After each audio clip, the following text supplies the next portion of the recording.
ভোলা জেলার মধ্যে সর্বোচ্চ একটা প্রতিষ্ঠান এবং এটার নাম সুনাম সারা বিশ্বে ছড়িয়ে ছিটে আছে।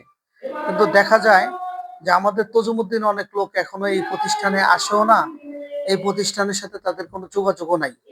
এজন্য আমি আজকের এই এই আপনার মাধ্যমে আমি সবাইকে জানিয়ে দিতে চাই যে আপনারা মাদ্রাসা মাহফিলে সম্মেলনে আসবেন এবং মাদ্রাসা বিভিন্ন সময় আসবেন, আইসা মাদ্রাসাকে সহযোগিতা করবেন এবং মাদ্রাসার সাথে সম্পর্ক রাখবেন এবং দেশ ও জাতি কি খেদমত আমরা করতেছি এটাকে আপনারা দেখা আপনারা একটা মেসেজ আবার উম্মতকে দিবেন, এটাই আমাদের প্রত্যাশা। বিসমিল্লাহির রহমানির রহিম, আলহামদুলিল্লাহি রাব্বিল আলামিন, আসসালাতু ওয়াসসালামু আলা আশরাফিল আমবিয়া ওয়াল মুরসালিন ওয়া আলা আলিহি ওয়া আসহাবিহি আজমাইন। জি, এই সম্মেলনটা মূল উদ্দেশ্য হলো যে গোটা জাতিকে আল্লাহ তাআলা যেন হেদায়েতের পথ দেখায় এবং পরকালীন মুক্তি পায়, এই জন্য এই উদ্দেশ্যে এই মাহফিলকে প্রতিষ্ঠা করা হয়েছিল। এই মাহফিলটা প্রতিষ্ঠিত হয়েছিল 1952 সাল থেকে। এখান থেকে প্রায় 3.5 কিলো পূবে আমিনউদ্দিন পাটোয়ারি বাড়ির দরজায় এই জামিয়া হুসাইনিয়া যখন ছিল তখন থেকে এই মাহফিল প্রতিষ্ঠা করা হয়েছে। সম্মেলন বাস্তবায়নের জন্য তো সবচাইতে বড় হলো আল্লাহ পাকের দয়া, আল্লাহ পাকের মেহেরবানি, আর বাকি জনসাধারণের সহযোগিতার দ্বারাই এদেশে এই যত কওমি মাদ্রাসা আছে সকল কওমি মাদ্রাসারই মাহফিলগুলা এইভাবেই চলতে থাকে। অবশ্যই দাতা আছে এবং দাতাদের নাম আমরা উল্লেখ করতে চাই না। বাকি সবচেয়ে বড় দাতা হলো এলাকার মানুষ, এলাকার মানুষের সহযোগিতা এবং দোয়াই এই প্রতিষ্ঠানে পর্যন্ত চলছে।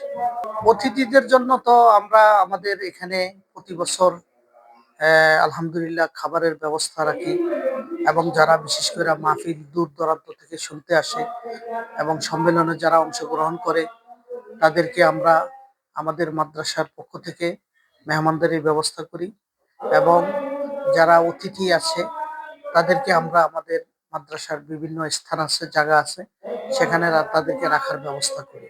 সম্মেলনে নিরাপত্তার জন্য আমরা আমাদের মাদ্রাসার এক ঝাঁক স্বেচ্ছাসেবক দিয়ে এই সম্মেলনকে পরিচালনা করি এবং তারা আবার কখনো কখনো রাষ্ট্রের পরিস্থিতির উপরে লক্ষ্য করে আমরা আইন শৃঙ্খলা বাহিনীর শরণাপন্ন হয়ে থাকি।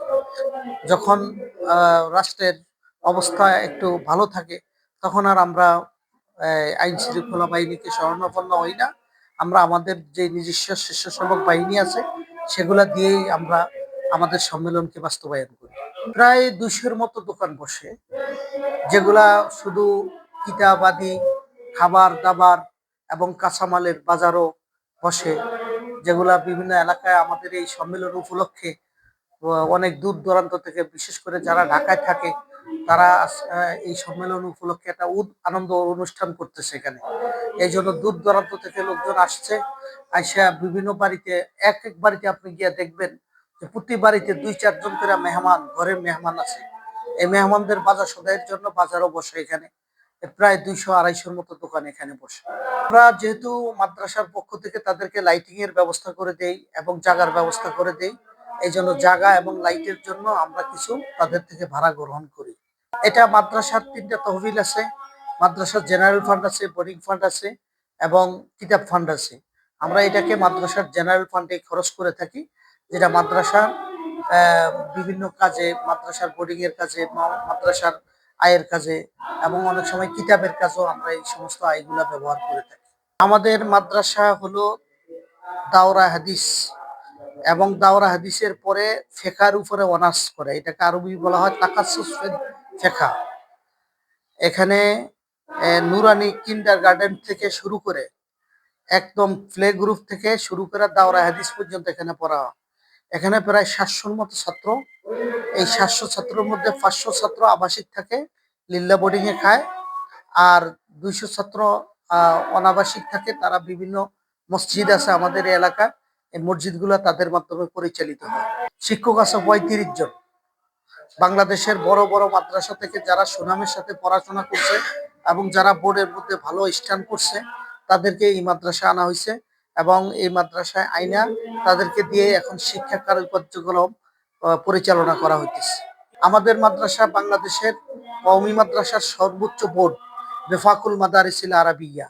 গত বছর আমরা বেফাকুল মাদারিসিল আরাবিয়াতে অংশগ্রহণ করার পরে আমাদের মাদ্রাসায় প্রায় 12টা বোর্ড স্থান এসেছে এবং আমাদের ভোলা জেলা আঞ্চলিক কওমি মাদ্রাসা বোর্ড ইত্তেহাদুল উলামাইল মাদারিসিল কওমিয়া সেখানেও প্রায় 12টার মতো বোর্ড স্থান আসছে।